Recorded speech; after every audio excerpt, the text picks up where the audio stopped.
Alors, le premier territoire, le territoire limbique, donc c'est-à-dire ce territoire programme, ce territoire automatique, en fait, c'est quoi? Je veux faire simplement une comparaison très simple. C'est comme si à la naissance, vous naissiez avec, dans votre cerveau, une énorme bibliothèque, mais il n'y a pas encore de livres.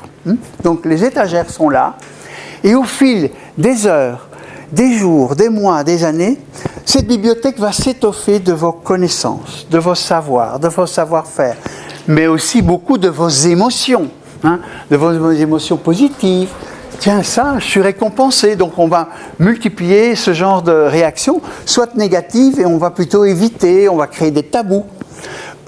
C'est aussi le territoire où, bien sûr, ces connaissances vont s'installer, mais aussi les conditionnements culturels, familiaux. Donc des croyances vont s'installer là-dedans, et comme ce n'est pas un cerveau intelligent, c'est un cerveau de stockage, de compréhension et de prise de décision en fonction du connu et du maîtrisé. C'est un cerveau qui est très à l'aise dans le monde du connu. Il est très rapide, il est efficace, il fait appel à ses connaissances déjà accumulées pour prendre des décisions. Et c'est pour ça qu'il a des caractéristiques très précises qu'on va tout à l'heure comparer avec les caractéristiques du mode préfrontal que vous allez voir qui sont l'antipode du mode automatique, mais qui sont en même temps excessivement complémentaires. Le mode automatique, il est du type routinier, il a des habitudes. Et c'est ce qui fait aussi sa force. J'ai l'habitude de, je sais faire, je ne dois même plus réfléchir, j'ai les techniques pour le faire. En entreprise, on appelle ça les procédures. C'est vachement utile les procédures, ça permet de faire beaucoup de choses sans devoir poser tant de questions, mais ça a ses limites, on va le voir. C'est un type de message, d'automatisme qui est très persévérant. On est persévérant, on fait ça comme ça et pas autrement. Ça peut aller jusqu'à de l'obstination ou de la rigidité. C'est comme ça et pas autrement. Donc on est rigide. Je ne suis pas en train de dire que c'est un mauvais territoire, je dis simplement que ça a beaucoup de... Vaut mieux être excessivement rigide face à un feu rouge, par exemple. Donc, on voit qu'il y a de l'intérêt. C'est très simplificateur. Il est plutôt du type c'est bon, c'est mauvais, c'est noir ou c'est blanc. On entend ça dans nos conversations, qu'elles soient familiales, dans l'entreprise, des gens qui viennent et ils savent, quoi. Ils disent c'est comme ça et pas autrement. Et beaucoup de certitudes, au fil du temps, c'est les certitudes, c'est comme ça. Et donc, en fait, qu'est-ce qu'on voit dans l'action, dans la situation qui est présente?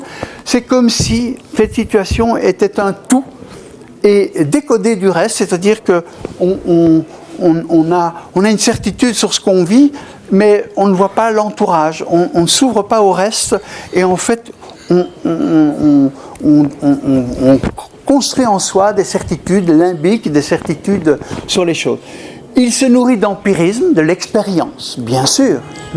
L'empirisme, c'est les choses se répètent, et donc plus ça se répète, et plus j'ai pris de bonnes décisions, la xème fois, je vais prendre la même décision, alors que peut-être, dans un nouvel environnement, cette décision devrait être autre.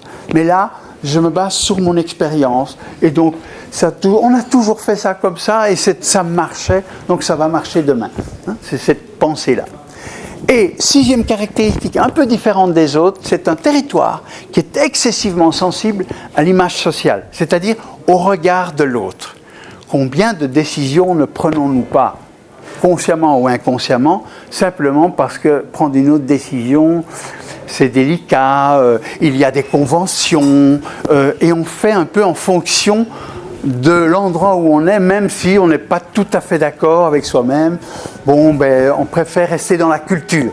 Dans la culture d'entreprise, lorsque je fais beaucoup de conférences avec des patrons, je suis expert APM, je ne sais pas si vous connaissez, et donc souvent je dis aux patrons, vous savez, vous avez des cultures dans votre entreprise, mais est-ce que vous êtes ouverts à d'autres choses? Et je leur dis souvent, prenez un jour, 2 heures, pour vous promener dans les grandes entreprises. Vous savez, dans les caves, il y a des vestiaires. Tout le monde met son pique-nique, son casque de moto, etc., etc. Je dis, faites un peu un tour dans votre vestiaire, mais en marchant lentement. Et vous allez regarder les noms des personnes, Jean-Louis, Pierre, Jacques, etc. Et essayez d'imaginer ce que chacune de ces personnes a déposé le matin dans son vestiaire. Forcément, son casque, son imperméable. Mais qu'est-ce qu'il a mis de lui, de ses capacités, de ses motivations, de ses passions, qu'il a rangé là, parce que ça ne rentre pas dans la culture d'entreprise et dont vous vous privez. C'est énorme, c'est énorme. Et voilà. Donc simplement pour dire que le côté automatique est un côté excessivement utile, rapide et efficace pour prendre des décisions, mais il a ses limites face à la complexité, face à la nouveauté. Et c'est là qu'on va voir l'autre territoire, qui est en fait le territoire préfrontal, le mode mental adaptatif, qui lui est tout à fait à l'aise dans l'inconnu et dans la non-maîtrise. Et nous avons tous ce territoire, nous l'utilisons tous les jours. Et vous pouvez très bien y faire appel pour des choses complexes qui vous amusent. Et là, vous savez jouer, jongler avec ces situations. Mais peut-être que votre voisin, il est très dérangé par ces situations. Parce que lui, il reste dans un mode automatique. Et lui, s'aventurer dans l'inconnu, c'est quelque chose qui le dérange. Et vous voyez là que les six caractéristiques sont totalement à l'opposé, mais en même temps complémentaires. Et en fait, face à une situation, imaginez une situation qui est, on annonce dans l'entreprise un nouveau système informatique. Et vous annoncez ça, voilà, dans 2 mois, on installe un nouveau système informatique et vous avez 500 personnes qui travaillent sur un système. Qu'est-ce qui va se passer?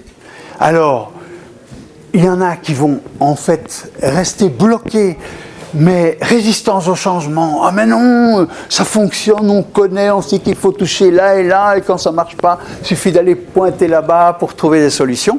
Et puis d'autres qui vont s'enthousiasmer parce que, oui, notre système est vieux, etc. Donc, vous avez 2 types de réactions. Et la résistance au changement, c'est quelqu'un qui, à ce moment-là, reste bloqué dans ce qu'il connaît. Parce qu'en fait, ce qu'il ne connaît pas, l'inconnu, ça fait toujours peur. Un animal, par exemple, qui est profondément limbique, un animal, eh bien, il va toujours aux mêmes endroits pour manger, il suit les mêmes petits sentiers. Pourquoi? Parce qu'il est dans le confort, il est dans la sécurité, il est dans le connu.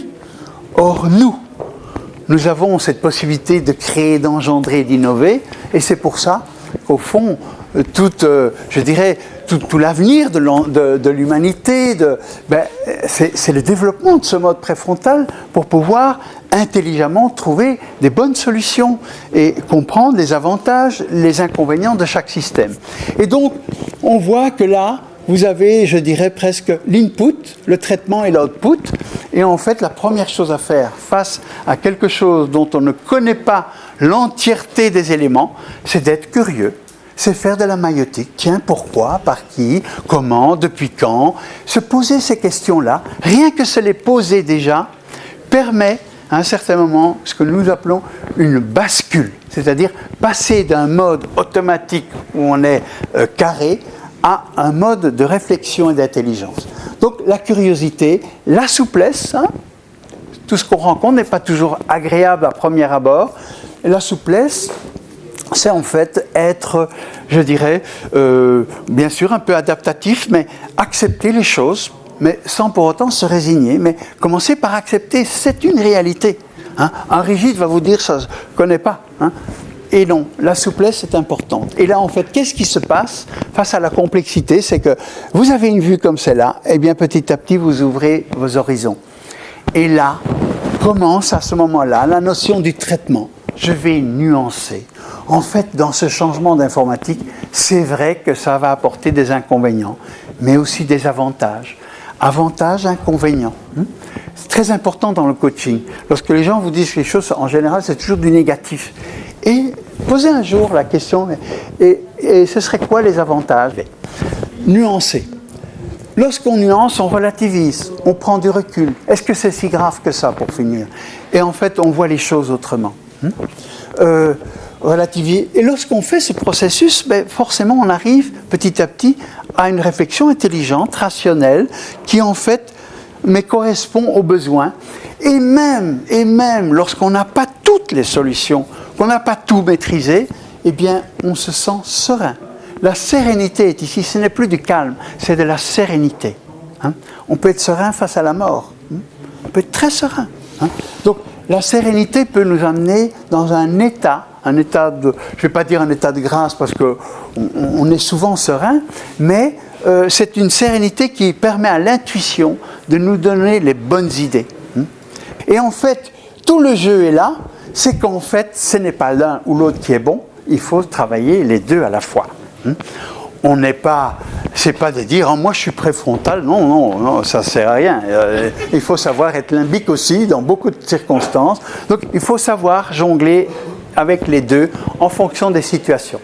Et cette bascule, c'est justement le défi de notre humanité d'aujourd'hui. C'est arriver en fait dans l'éducation, dans la manière de gérer des conférences, de gérer des réunions. C'est arriver à faire quoi lorsque vous êtes avec des personnes? C'est arriver à susciter ce qu'on appelle nous la communication ouvrante. C'est-à-dire, vous ouvrez le mode préfrontal de l'autre par votre façon de faire, par votre questionnement. Et en fait, il faut arriver à le sortir de son confort, mais d'une façon intelligente, souple, sans être agressif du tout, au contraire, mais pour qu'il puisse à un certain moment créer quelque chose de lui-même. Hein, parce qu'au départ, lorsque vous demandez aux gens de parler de quelque chose, ils commencent par vous balancer tout ce qu'ils savent. Ça, c'est le limbique qui sort. Ok, ça a sa valeur. Mais après, il faut les faire aller plus loin. Hein.